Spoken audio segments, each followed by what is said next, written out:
Estamos começando mais um Flow Podcast. Eu sou o Monark e do meu lado o Igor 3K. Eu sou o Igor. 3K. Só família. E hoje a gente vai conversar com o Randolph Rodrigues. Fudeu, o Monark. Pior que antes de eu estar ao vivo, eu falei certinho, eu acho. Eu falei? Eu não lembro. Falou. Falei, boa. Quando cheguei, Mas obrigado, cara, por ter aceito vir aí. Monark, Igor, satisfação é minha estar aqui no Flow. Nós, bom, pra quem não conhece, ele é senador, também tá sendo vice-presidente da CPI da Covid. E, bom, a gente vai conversar sobre isso e muito mais. É isso. E aí, cara, como que tá essa vida aí de senador da República / vice-presidente da CPI / muitas outras coisas que você deve fazer? Muito serviço, muito mais serviço. Já tinha muito serviço antes, com a CPI, Igor. Aumentou muito mais. Com certeza. Temos tido menos tempo para almoço, tenho tido menos tempo para dormir. Mas enfim, é uma missão que é necessária para cumprir. O que tu tem tido mais é umas ameaças, né? Ah, demais. Mas já faz parte. Eu já tinha antes. Eu também já estou acostumado. Quem dá uma procurada, terminando o Flow, quem quiser dar uma olhada no YouTube, dá uma pesquisada, narcotráfico e corrupção no Amapá. Aí vai ver um jovem Randolph, de 23 anos, aí denunciando os esquemas de corrupção. Nossa, desde os 23 anos. Eu fui eleito deputado estadual no Amapá muito jovem. Na verdade, eu acho que somente um outro colega foi eleito com a mesma idade que eu, tempos depois, né? Com quantos anos tu foi eleito? Eu fui eleito deputado estadual com 23. Aí depois 23. Eu perdi mandato. Fiquei sem mandato um tempo. Aí voltei para a universidade, que eu sou professor universitário, né? Fui dar aula. E em 2010, o meu partido, na época, disse que eu tinha que concorrer, tinha que ser candidato ao Senado. Eu não tinha muita expectativa de vitória. Aí deu zebra, eu tô aqui. Deu zebra. Deu zebra mais de uma vez, né? Deu zebra mais de uma vez. Eu costumo dizer, eu sou um produto de uma casa. Dentro das programações da política no Brasil, da política está no meu estado, eu sou um ponto fora da curva, né? Aquela eleição de 2010, por exemplo, quando eu ganhei, eu disputei a eleição com 2 ex-governadores e com 2 senadores no mandato. Era pouco provável a minha eleição. Mas, enfim, deu zebra. Às vezes, assim, tem um negócio que é o outro nome da zebra, e isso que é o maravilhoso da democracia, que se chama vontade popular. Quando o povo quer fazer alguma coisa, tem que respeitar. Mas é muito jovem, né, pra entrar na política, 23 anos, e ganhar, né? Então, eu venho de 2 boas escolas de formação política, né? Uma é o movimento estudantil, a outra as pastorais sociais da Igreja Católica. Por isso que eu uso sempre faço referência a esse anelzinho de Tucum, né? Esse anelzinho de Tucum é uma das referências daqueles que atuam nas pastorais da juventude da Igreja Católica. Então, muito cedo, eu sou de uma família católica, muito cedo eu comecei a ser formado nas comunidades eclesiais de base, nas pastorais sociais, né? E aí, muito cedo, comecei a ter noção das contradições que existem, da necessidade de participar da política para transformar a política, para melhorar a vida das pessoas. Aí isso me acompanhando ao longo da vida. Também teve um papel muito grande. Meu pai era sindicalista, graças a Deus ainda está vivo, é sindicalista, e tudo isso me influenciou. Igreja, Entendi. movimento estudantil, pai. Cara, esse lance de entrar na política pra mudar a vida das pessoas e tal, cara, você vai me desculpar. Por favor. Mas, porra, não é muito difícil mudar a vida das pessoas por meio da política? A política, e aí quem diz isso não sou eu, viu, Igor? É um carinha que viveu há muito tempo atrás, é um filósofo fundador do... Obrigado, daqui a pouco eu pego. Beleza, tá? Se quiser eu pego pra você. Tá bom. É um cara fundador da filosofia contemporânea, do modo de pensar contemporâneo, um carinha chamado Aristóteles. Ele dizia que a política é a mais humana de todas as ciências. É porque, a rigor, a política não é só... a gente vê a política como esse negócio de político, com mandato engravatado e tal. A política é primeiro, a ciência da relação humana, né? Nas corporações, na vida cotidiana, nas relações pessoais, sempre está presente a política enquanto ciência, né? A política institucional da qual nós participamos sempre foi colocado, sempre foi tido como um negócio seguinte que, olha, as pessoas, o povo não pode participar. Eu aprendi logo cedo, e as pastorais sociais da Igreja Católica foram fundamental para isso, que o povo tem que participar da política. Se o povo não participa da política, deixa a política sendo tomada de conta daqueles que participam e corrompem a política. Sim, né? sim. Mas a política, ela pode ser, como você disse, feita fora da política institucional, né? Isso. E eu acho que esse é o problema, que o brasileiro, não é que o brasileiro tá indo não tá virando senador ou prefeito, é que o brasileiro tá cagando pra tudo. Ele só tá se importando com o presente ali, e no jogo de futebol, beber. Eu acho que tem circunstâncias, né? Quanto mais nós tornamos... Por exemplo, aqui, estou falando com um público, e talvez o meu desafio aqui, a minha tarefa, seja dizer para as pessoas que a política para ela é acessível. Né? Quando o povo se empodera da política, participa, ela transforma a história. Lembremos, a gente tem eleição direta para presidente porque milhões, alguns anos que antecedem a nós, né, resolveram ir para as ruas e conquistar e reconquistar o direito de votar a presidente. Né? Querendo ou não, os 2 processos de impeachment que tiveram na história nacional até agora, os 2 tiveram ampla participação das pessoas. Eu estou agora numa comissão parlamentar de inquérito em que todo mundo está acompanhando, né? Todo mundo se interessou. Por quê? Deixou da política ser algo desconecto da vida das pessoas. Quando você faz uma investigação para saber por que mais de 500 mil de brasileiros morreram, porque seu tio, sua tia, seu pai, sua mãe, seu irmão, seu parente, seu amigo não está mais no convívio, né? Isso diz respeito à vida das pessoas. Quando a gente faz uma investigação para dizer, olha, por que o comércio da esquina teve que fechar durante algum período? Quais foram as responsabilidades que os governos e o poder público teve em relação a isso? A pandemia é algo que não está assim distante das pessoas, não é a votação de uma emenda constitucional, entende? Não é a votação de um projeto de lei. Um númerozinho de um contrato de não sei o quê. Não é. Quando você fala da pandemia, é o que afetou todos nós nesses 2 anos. Então, isso tem a ver com a vida das pessoas. Quanto mais nós levarmos a política para a vida concreta das pessoas, para a vida material, eu acho que tem mais chance das pessoas se apossarem da política, se empoderarem da política e transformarem. Como é que foi feito esse movimento para botar para funcionar a CPI da Covid?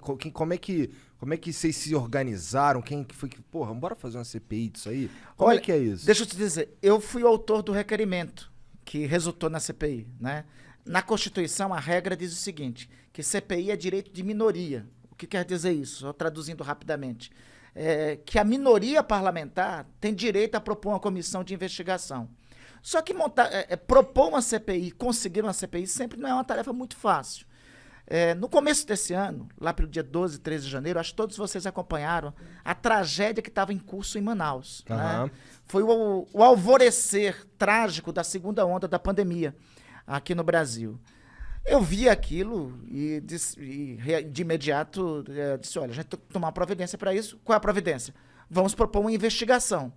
E até aquele momento, os dados do Brasil do enfrentamento à pandemia eram muito ruins, né? Então, vamos juntar o que está acontecendo com Manaus com o enfrentamento errado que está se dando em relação à pandemia aqui no país. E propusemos a Comissão Parlamentar de Inquérito. Eu juro para vocês que minhas expectativas naquele momento eram baixas, né? Eu disse, olha, vai ser difícil conseguir as assinaturas. Se conseguir as assinaturas, vai ser difícil instalar. Se conseguir instalar, vai ser difícil ter uma maioria que queira tocar a investigação. Se conseguir tocar a investigação, o governo vai conseguir abafar, já não vai. Minha perspectiva era as piores. Bem naquele pessimista, momento. né? É realista para as circunstâncias que nós estamos. Né? Eu tenho uma frase de um filósofo italiano chamado Antonio Gramsci que eu gosto de sempre utilizo como mantra, né? Otimismo da vontade, pessimismo da razão. Naquele momento estava valendo mais, Monarca, o meu pessimismo da razão ali para concretizar. Mas a gente conseguiu. Mais cedo do que imaginávamos, em fevereiro nós conseguimos as assinaturas necessárias. Por que você acha que vocês tiveram essa facilidade que você nem esperava?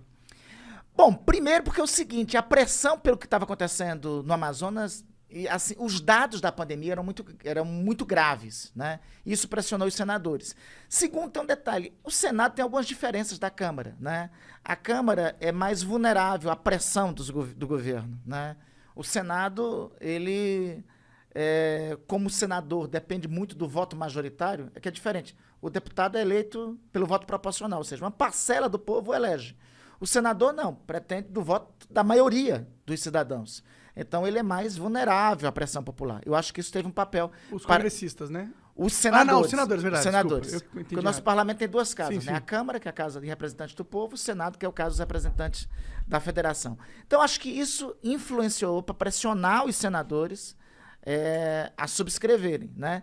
E o segundo, a coordenação do governo estava muito frágil naquele momento. E a gente foi conseguindo assinaturas, quando vimos, tínhamos assinaturas. Aí teve resistência para instalar.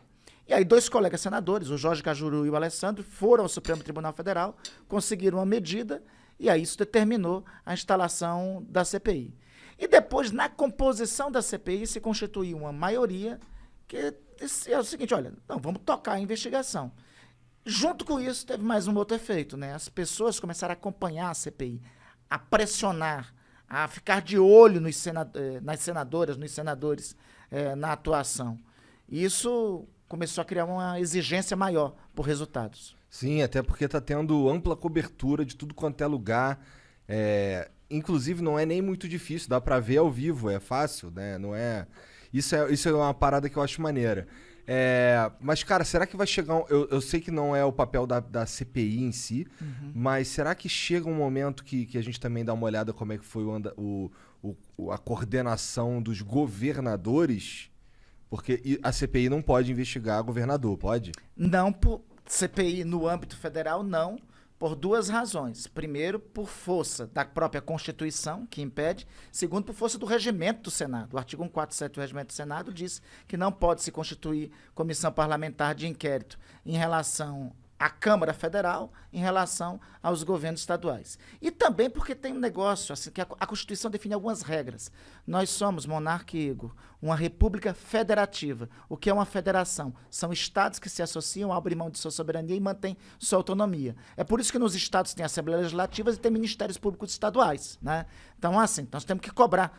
No meu estado, deixa eu te contar uma coisa, eu sou oposição ao governador de lá, né? E eu acho que tem muita coisa errada no meu estado. O meu estado foi campeão de operações da Polícia Federal, né? E eu acho que tem muita coisa errada e tem que aprofundar as investigações sobre a atuação do governador do meu estado, sobre o governo do meu estado em relação à pandemia. Ocorre que quem tem que fazer isso é a Assembleia Legislativa e é o Ministério Público Estadual, né? Cabe a cada um de nós, dos nossos estados, dos nossos municípios, cobrar. A quem de respeito tem essa responsabilidade de investigação, né? Entendi. A limitação em relação ao Congresso Nacional é clara, é flagrante, né? E é por isso, essa é a beleza assim, da nossa Constituição e da nossa formatação. Nós temos estados, os estados têm sua autonomia, lá tem assembleias legislativas, lá tem Ministério Público. Nós temos a União, quem fiscaliza a União é o Congresso Nacional, é o Legislativo, é o Senado e a Câmara, e ele que tem que cumprir o papel de investigação. É que eu já vi uns governistas falando que na CPI, pô, chamou tal, pô, tem que chamar os governadores, pô. E aí eu fico, caralho, esse cara é político e não sabe como é que... Eu que sou um bosta, tá ligado? Sei que não compete os caras chamar governador. Igor, eu acho que eu vou te convidar para ser... A gente tem que dar um jeito aí de te colocar como um membro lá da CPI. Eu não, porque tô fora. Você tá com uma clareza e uma clarividência maior que alguns colegas. Porque, às vezes, eu acho até que não é... Que não pode ser por ignorância. Não é. Eu acho que não é ignorância. Eu acho que isso é determinado, é consciente. Obviamente, para nós... Porque, veja, se a gente sair do rumo que nós estamos frequentando, e qual é um caminho para sair do rumo? Vamos derivar por aqui. A gente deixa de cumprir o nosso papel e deixa de dar muitas das respostas que eu acho que os brasileiros estão cobrando de nós nesse momento. Foi a primeira CPI que tu participa? Olha, eu sou escolado nessa história, viu? Eu sou escolado. Desde esse tempo, lembra que eu comecei falando aqui que eu fui deputado estadual, muito jovem, aí depois fiquei sem mandato, né? Perdi a eleição para deputado estadual alguns anos depois, né? Mas aí, desde que eu cheguei na Assembleia Legislativa do meu estado, eu propus logo uma CPI lá, né? E depois, no Senado, né, eu participei pelo menos de umas 2 ou 3. Eu fui membro daquela CPI do Cachoeira, né? Eu propus e fui presidente da CPI do ECAD, né? Mais adiante, eu cheguei a participar também da CPI do BNDES, né? Cheguei a participar da CPI do HSBC, daquele escândalo chamado Panama Papers, né? Que um monte de ricaço brasileiro tinha conta no exterior, né? E essa, eu acho que na minha conta essa é a quinta ou sexta. Eu já tive CPI em que foram virtuosas, né? Mas também já participei de muita CPI que foi frustrada. Aliás, a maioria das CPIs que eu participei, eu tenho que dizer aqui para vocês, foram frustradas. Eu terminei derrotado, né? Tipo, não se fala mais sobre o assunto, vira falar sobre nada. Vou dar um exemplo, CPI do Cachoeira. Uhum. Na época, nós encontramos um monte... Olha só, nós descobrimos na CPI do Cachoeira que tinha uma empresa, uma construtora, que mandava no Rio de Janeiro. O nome dessa construtora, Delta. Depois, tempos depois, grave esse nome, tempos depois, a Operação Lava Jato identifica que essa construtora Delta financiava o Sérgio Cabral, governador do Rio de Janeiro. Nós chegamos nisso. Pedimos o aprofundamento das investigações, porque também a gente não poderia chamar o governador, né? Iríamos apontar o papel dessa empreiteira no final do relatório daquela CPI. Mas aí, no final, se constituiu uma maioria que empastelou a CPI, aprovaram um relatório lá fajuto, né, no final das contas, e enfim, e a CPI acabou dando em pizza. Em pizza. Não algo... será essa. Essa daqui, apesar da pizza aqui, moçada, essa não vai dar, não. A da pandemia, se Deus quiser, não dará, não. Isso é uma parada que, pô, você tá falando aí você falou de algumas CPIs, e eu queria que o resultado delas tivesse tido mais repercussão, pra gente também saber o que foi a parada ali mesmo, sabe? Sei lá, falar nas grandes mídias, mostrar... Né? Uma das coisas que a CPI pra mim trouxe, e que foi um golpe forte no Bolsonaro, foi esse negócio dos e-mails da Pfizer.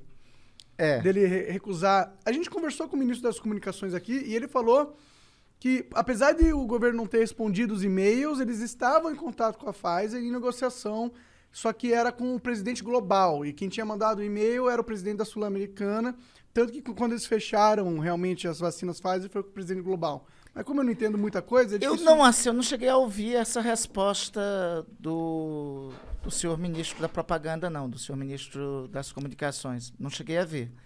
Mas, ouvindo de você agora, Monarca, eu acho um pouco sem sentido, sabe?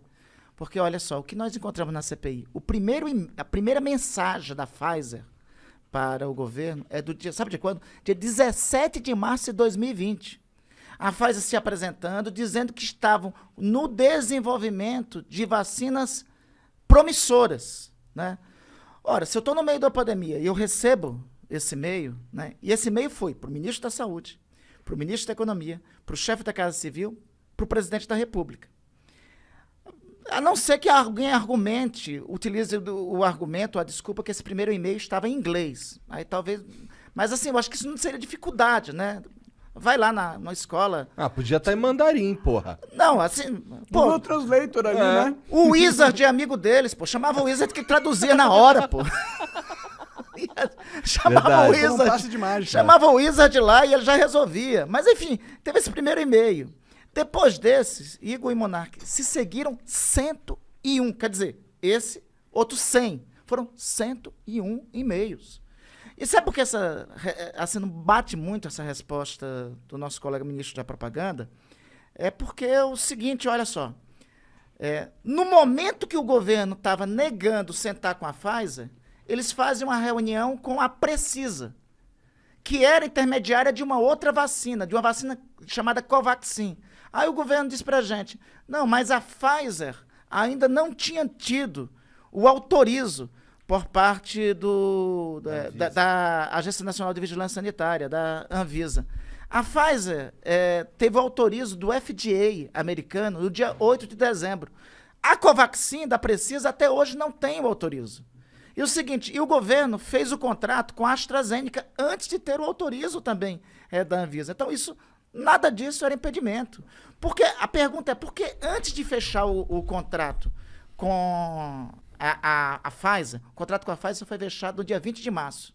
No dia 2 de março, o senhor Pazuello recebe no gabinete do seu secretário executivo, Elcio Franco, recebe uma empresa meio folclórica, uma empresa de importação chamada World Brands. Ela dizia, essa empresa de importação, que ela tinha 30 milhões de doses da Coronavac. Depois, o Sinovac, o laboratório da Coronavac, disse que o único emissário da Coronavac no Brasil é o Instituto Butantan, né? Pois bem, o senhor Pazuello recebeu a World Brands, né, no dia 2 de março. Ela é uma importadora. Nós procuramos o portfólio da World Brands, ela é importadora até de produto erótico, mas não de vacina. Está lá no portfólio dela, é importadora de ração para animais, é importadora de produto erótico, mas para vacina não é, né? Então, e o contrato com a Pfizer não era assinado. Não foi assinado, recebeu a World Brands, o governo resolveu conversar. O nosso ministro da propaganda falou aí que quem mandou carta foi o cara aqui da América do Sul, da América Latina. Pô, mas quem teve acesso ao ministro da Saúde antes de fechar o contrato com a Pfizer foi o Cabo Dominguete, vendendo vacina. Vacina que ele não tinha, vacina da AstraZeneca. O Cabo Dominguete, o cabo daqui da PM de Minas Gerais, né? Aparece lá no Ministério da Saúde com uma pastinha e disse, eu tenho vacina, vamos vender aí vacina aí. Eram vacinas que ele não tinha.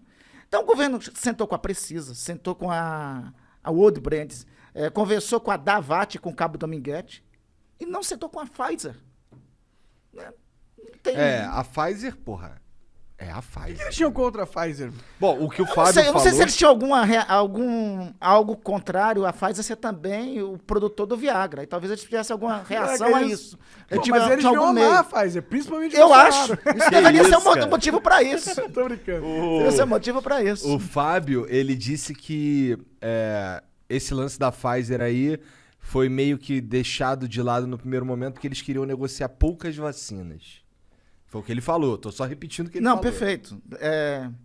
Com 3 mil a 4 mil brasileiros morrendo por dia, eles queriam negociar pouca vacina. O senhor Fábio é bom não continuar com essa declaração, senão ele corre o sério risco de ser indiciado também. Porque essa declaração tem peso de o seguinte, não, a gente não tinha muita gente morrendo, então bora vacinar pouco, né? Equipara-se a isso. Esse tipo de afirmação. Na verdade, tipo, não gostei do tão pouco e eles foram procurar outras pessoas. Ele falou que comprou a AstraZeneca, que tinha 90 milhões de doses já garantidas, tipo, não é como a gente não foi, ele falando, né? Não é como se a gente não tivesse ido atrás. A gente foi, só não comprou da Pfizer. Mas olha, veja só, a AstraZeneca acabou depois, demorando para vir. A Coronavac teve obstáculos também feitos pelo governo para vir. Nós tínhamos que ter tido, desde o ano passado, todas as vacinas. Tínhamos que ter tido aqui Pfizer, Janssen, Coronavac, AstraZeneca, Moderna. Até se a Covaxin fosse valendo, tínhamos que ter a Covaxin também. Tínhamos que ter todas as vacinas. Tínhamos que ter todas elas. Bom, isso é difícil porque de discordar. se nós tivéssemos todas as vacinas aqui disponíveis, estudos, e não sou eu que estou dizendo, são estudos científicos, apontam que pelo menos metade dos brasileiros que morreram podiam estar salvos, podiam ter a vida salva. Nós tínhamos tudo para ser um exemplo global de vacinação, Monark. Veja, nós temos um negócio chamado Sistema Único de Saúde. No Sistema Único de Saúde, nós temos o Programa Nacional de Imunizações. Os Estados Unidos não têm isso. O Mandetta falou sobre isso. Os Estados Unidos não têm um Programa Nacional de Imunizações como nós temos aqui. Nós temos o maior sistema público de saúde do planeta. Né? Nós tínhamos condições, nós tivéssemos comprado todas as vacinas no ano passado, nós podíamos ter começado a vacinação dia 17 de dezembro. Se tivéssemos feito isso, nós não tínhamos a segunda onda. Metade daqueles que perderam a vida, das famílias que foram deslaceradas, podiam ter o seu membro da família lá presente com Caralho, eles. então... agora eu fico até bolado de falar os bagulho que o Fábio falou, que tu já falou que vai indiciar o cara. Não, calma, brincadeira. Ele não falou nos autos, ele não falou na CPI e tal, então... que ele também falou aí com todas as letras, eu perguntei pra ele, então, pelo que você tá dizendo aí, o governo tomou todas as medidas pra que morresse o mínimo de brasileiros e não tinha como morrer menos gente. Ele falou assim, não tinha como morrer menos gente. Ele está divergindo do que toda a ciência fala. A ciência, os estudos da Universidade Federal de Pelotas diz que se o Brasil tivesse tomado todas as medidas necessárias, nós tínhamos... Eu estou dizendo o seguinte, com vacinação nós teríamos metade a menos de mortos. 250 mil mais ou menos. Com vacinação e com todas as outras medidas que não foram tomadas pelo governo brasileiro, nós tínhamos 400 mil mortos a menos. Isso foi dito na CPI pelo doutor Pedro Halal, que é infectologista da Universidade Federal de Pelotas. Ele diz isso, mas é só a Universidade... Eu sei que tem uma versão do governo às universidades, né? Deve ter uma versão mais...